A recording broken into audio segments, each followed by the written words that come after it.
ఒక ప్రశ్నను వేయనివ్వండి.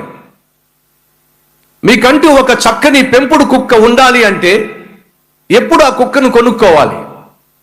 2 సంవత్సరాలు 3 సంవత్సరాలు ఎవరో ఒకరి దగ్గర పెరిగినటువంటి కుక్కను తెచ్చుకున్నట్లయితే అది త్వరగా మీకు లోపడదు.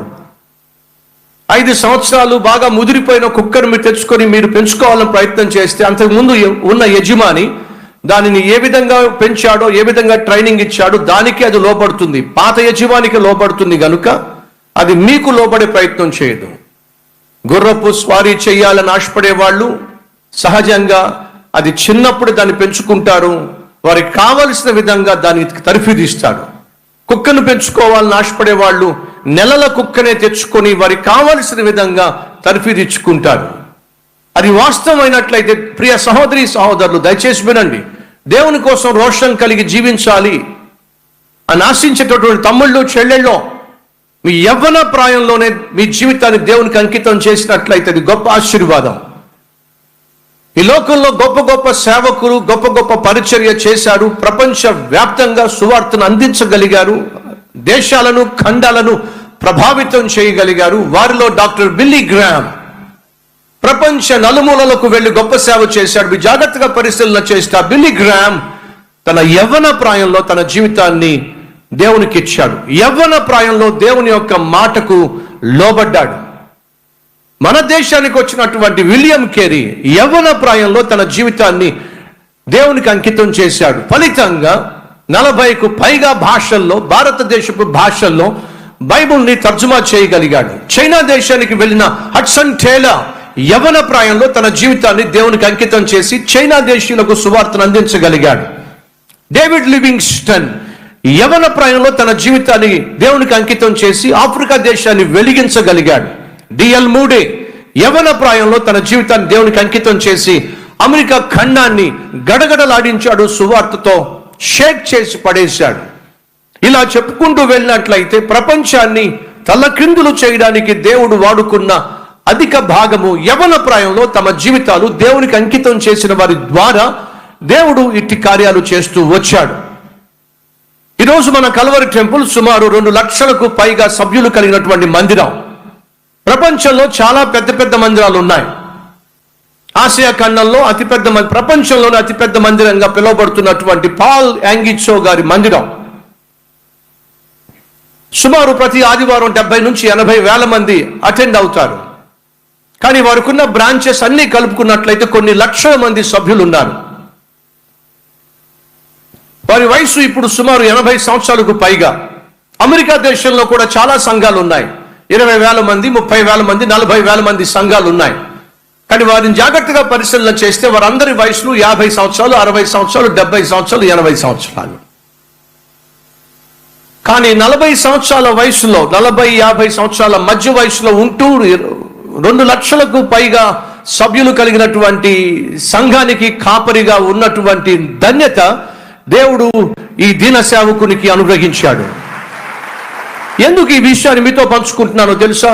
సతీష్ కుమార్ గురించి మాట్లాడడానికి కాదు, సతీష్ కుమార్ని యవన ప్రాయంలో ఏర్పరచుకున్న ఆ దేవుణ్ణి మహిమపరచడానికి ఈ విషయాన్ని మీతో పంచుకుంటున్నాను.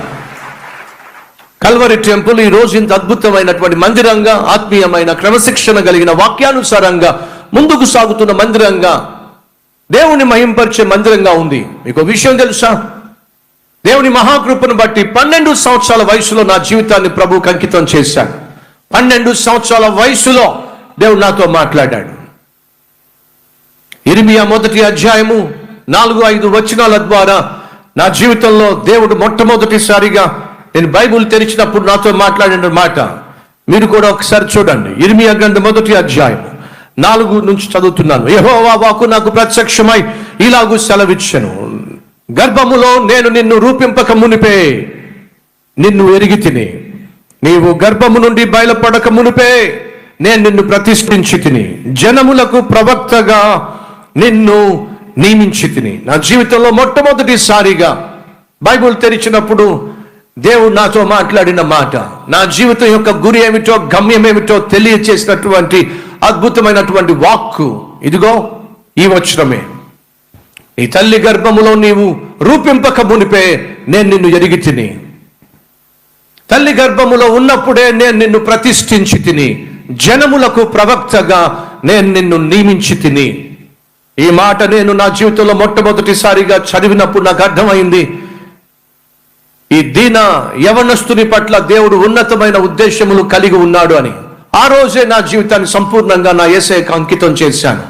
17-18 సంవత్సరాల వయసులో ఈ దివ్యమైన గ్రంథాన్ని పట్టుకొని వాక్యాన్ని బోధించడం మొదలు పెట్టాను. 20-21 ఏట కల్వరి పరిచర్యను ప్రారంభించాను. 20-21 సంవత్సరాల్లో ఒక సంస్థను, ఒక సంఘాన్ని, ఒక పరిచర్యను ప్రారంభించడం అది సాధారణంగా జరిగేటటువంటి కార్యం కాదు. 20 సంవత్సరాలు 21 సంవత్సరం ఆ వయసులోనే మన కల్వరి పరిచర్యను ప్రారంభించడం జరిగింది. అనగా కల్వరి టెంపుల్ కాదు, అప్పుడు కల్వరి యూత్ మిషన్ అనేటటువంటి సంస్థను స్టార్ట్ చేశాను. అది కాస్త కల్వరి ఇవాంజలికల్ మిషన్గా మారింది. సువార్తను ప్రకటించడమే ధ్యేయంగా పెట్టుకొని గ్రామాలు తిరుగుతూ ఉండేవాడిని, ట్రైబల్ ప్రాంతాలకు వెళ్తూ ఉండేవాడిని. నాకు చాలా మంది కొన్నిసార్లు సోషల్ మీడియాలో, అలాగే కొన్నిసార్లు యూట్యూబ్లో సలహాలు ఇస్తూ ఉంటారు. పట్టణాల్లో కాదు సేవ చేయాల్సింది, పల్లెటూరులకు వెళ్ళి సేవ చేయండి సతీష్ కుమార్ గారు, ట్రైబల్ ప్రాంతానికి వెళ్ళి సేవ చేయండి సతీష్ కుమార్ గారు అని చెప్పి నాకు ఉచిత సలహాలు ఇస్తూ ఉంటారు. పాపం పని పాట లేని వాళ్ళు. ఒక విషయం గమనించండి, ఈ రోజు సతీష్ కుమార్ ఈ స్థానంలో ఉన్నాడు అంటే ఆనాడు గ్రామాల్లో సేవ చేశాడు కాబట్టే. ఈనాడు దేవుడి అద్భుతమైన సేవ ఇచ్చాడు అంటే ఆనాడు నేను ట్రైబల్ ప్రాంతాలకు వెళ్ళి, అడవులకు వెళ్ళి, కొండలకు వెళ్ళి సేవ చేశాను కాబట్టే. మీరు జాగ్రత్తగా ఆ పిక్చర్ చూడండి, అవన్నీ కూడా ట్రైబల్ ప్రాంతాల్లో, అడవుల్లో, కొండల్లో నేను చేసిన సేవ. ఎన్నో సంఘాలు అక్కడ ఆ అడవుల్లో, కొండల్లో కల్వరి టెంపుల్ సంఘాలుగా పిలువబడ్డాయి. అలా నేను కొండల్లో, అడవులలో ట్రైబల్ పీపుల్ మధ్య రోడ్ల మీద సువార్త సేవ నమ్మకంగా చేస్తూ ఉంటే, దయచేసి గమనించండి, ఒక స్టూడెంట్ ఎక్కడో ఒక గ్రామంలో చదువుకుంటాడు, బాగా చదివాడు అనుకోండి, స్కూల్ ఫస్ట్ వచ్చాడు అనుకోండి, ఏం చేస్తాడు చెప్పండి? ఒక టౌన్కి వెళ్ళి కాలేజీలో చదువుకుంటాడు. ఆ టౌన్లో కాలేజీలో కూడా ఫస్ట్ ర్యాంక్ వచ్చాడు అనుకోండి, ఏమవుతాడు చెప్పండి? సిటీకి వెళ్ళి యూనివర్సిటీలో చదువుకుంటాడు. అక్కడ కూడా బాగా చదువుకున్నాడు, ఏమవుతుంది చెప్పండి? అమెరికాకో ఇంగ్లాండ్కో వెళ్ళి చదువుకుంటాడు. ఎక్కడ స్టార్ట్ చేశాడు? పల్లెటూరులో స్టార్ట్ చేశాడు. ఎక్కడికి వెళ్ళాడు? ప్రపంచవ్యాప్తంగా చదివేటటువంటి స్థానానికి వెళ్ళాడు. ఈరోజు దేవుడు తన మహాకృపను బట్టి అదే చేశాడు.